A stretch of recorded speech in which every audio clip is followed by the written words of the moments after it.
அஸ்ஸலாமு அலைக்கும் வரஹ்மத்துல்லாஹி வபரகாத்துஹு. நஹ்மதுஹு வ நுஸல்லி அலா ரசூலில் கரீம். அம்மா பஅத்.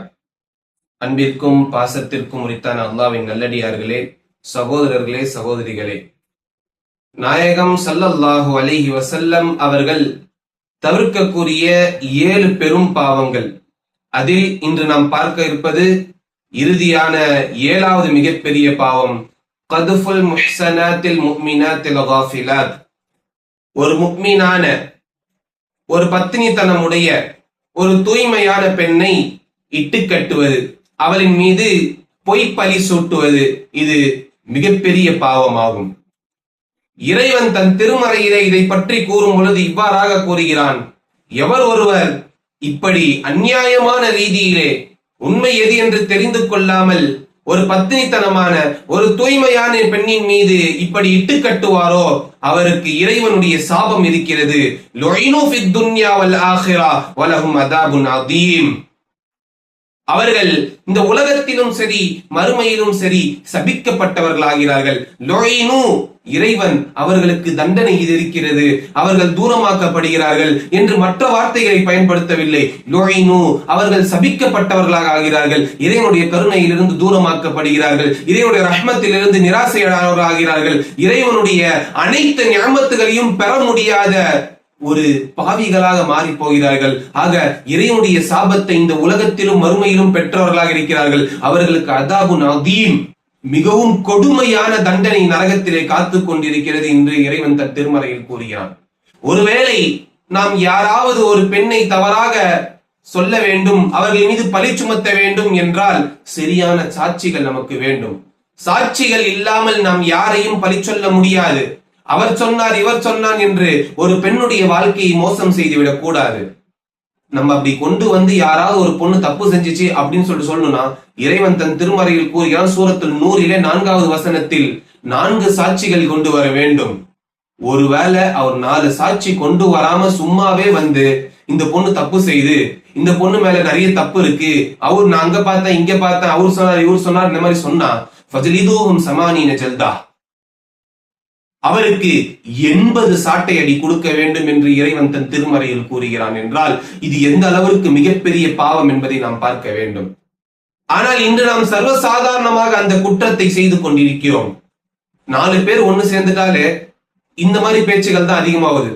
அங்க பாத்தியா அவ யார் கூடயே பேசிக்கிட்டு போறா, அங்க பாத்தியா அவங்க யார் கூடயே சேர்ந்து நடந்து போறா, இப்ப போன்ல ரொம்ப நேரம் பேசுறா, யார்கிட்ட பேசுறானே தெரியல. ஆக குடும்பத்திற்கு மத்தியிலாக இப்படிப்பட்ட பிரச்சனைகள், சமூகத்திற்குள் இப்படிப்பட்ட பிரச்சனைகள், அண்ணன் அக்காக்கு மத்தியில் பிரச்சனை, ஆக ஒவ்வொரு பிரச்சனையும் சந்தேகத்தில் ஆரம்பித்து அந்த பெண்ணின் மீதான தவறான இட்டுக்கட்டுதலுக்கு சென்று விடுகிறார்கள். காரணம் சரியான புரிதல் இல்லாததினால். இது மிகப்பெரிய பாவம் என்று அறிந்து கொள்ளாமலேயே நடந்து கொண்டிருக்கிறார்கள். எவனோ ஒருவன் கூறுகிறான், யாரோ ஒருவன் கூறுகிறான் என்று தன்னுடைய உடன்பிறப்பை, தன்னுடைய மனைவியை, தன்னுடைய தாயை, ஆக இப்படிப்பட்ட ரீதியிலே ஒரு பெண்ணை தவறாக நினைப்பது மிகப்பெரிய பாவம். அது இறைவனுடைய சாபத்திற்கு இட்டு செல்லக்கூடியதாக இருக்கிறது. ஆனால் இன்றெல்லாம் அது சர்வசாதாரணமா போயிடுச்சு. இது எந்த அளவுக்கு மோசமான விளைவுகளை தரும் அப்படின்னா, முதல் விஷயம், அந்த பொண்ணுடைய குடும்பம் சீரழியும், அந்த பெண்ணுடைய குடும்பம் சீரழியும், குழந்தைகள் சிரமப்படுவார்கள், கணவன் சிரமப்படுவார். ஃபர்ஸ்ட் குடும்பம். 2வது, சமூகத்தில் அந்த பெண் அவமானப்படுத்தப்படுவாள். சமூகத்தார்கள் அவளை பார்க்கும் பார்வை அருவருப்பான பார்வை. சமூகத்திற்கு மத்தியில் அந்த பெண் அவமானப்படுத்தப்படுவாள். 3வது, தன்னுடைய உயிரை மாய்த்துக் கொள்ளும் அளவிற்கு அவருடைய மனதில் ஏக்கமும் அதனுடைய தாக்கமும் அதிகரித்துவிடும். ஏராளமான நபர்கள் இதன் மூலியமாக தற்கொலை செய்து கொண்டிருக்கிறார்கள். தற்கொலை செய்தவர்களுடைய வரலாற்றை எல்லாம் நாம் பார்த்திருக்கிறோம். பல ஊர்களில், பல வீடுகளில், பல தேசங்கள் கடந்து கூட தவறாக தம்மை நினைத்து விட்டார்கள் என்று மன உடைச்சலின் காரணத்தினால் தற்கொலை செய்து கொண்ட பெண்கள் ஏராளம். ஆக எப்பொழுதும் அவர் சொன்னார் இவர் சொன்னார் என்று இல்லாமல், எந்த ஒரு முழுமையான விஷயமும் தெரிந்து கொள்ளாமல், எந்த ஒரு சாட்சியும் இல்லாமல், எந்த ஒரு ஆதாரமும் இல்லாமல் ஒரு பெண்ணை இட்டு கட்டுவது என்பது நாயகம் ஸல்லல்லாஹு அலைஹி வஸல்லம் அவர்கள் கூறிய 7 அழிவை உண்டாக்கக்கூடிய பெரும் பாவங்களில் 7வது மிகப்பெரிய பாவம். அதனால்தான் நாம் அதிலிருந்து தவிர்த்திருக்க வேண்டும். இதிலிருந்து நம்ம தவிர்த்திருக்கணும் அப்படின்னா முக்கியமா நம்ம கட்டுப்படுத்த வேண்டிய ஒரு விஷயம் என்னதுன்னா நம்முடைய நாக்கு. நம்முடைய லிசானை கட்டுப்படுத்த வேண்டும். நம்முடைய நாவை கட்டுப்படுத்துவது ஈமானில் ஒரு பங்காகும். அப்படிப்பட்ட நாவை நாம் கட்டுப்படுத்த வேண்டும். அந்த நாவை கட்டுப்படுத்திட்டாலே போதும், பல இடங்கள் நம்ம ஜெயிச்சிடலாம். நிறைய இடத்துல தொணத்தணும்னு பேசுறவன் தான் அசிங்கப்படுத்தப்படுவான். அமைதி காத்து பொறுமையாக இருந்து எந்த இடத்தில் பேச வேண்டுமோ அங்கு பேசுபவன் வெற்றி பெறுவான்.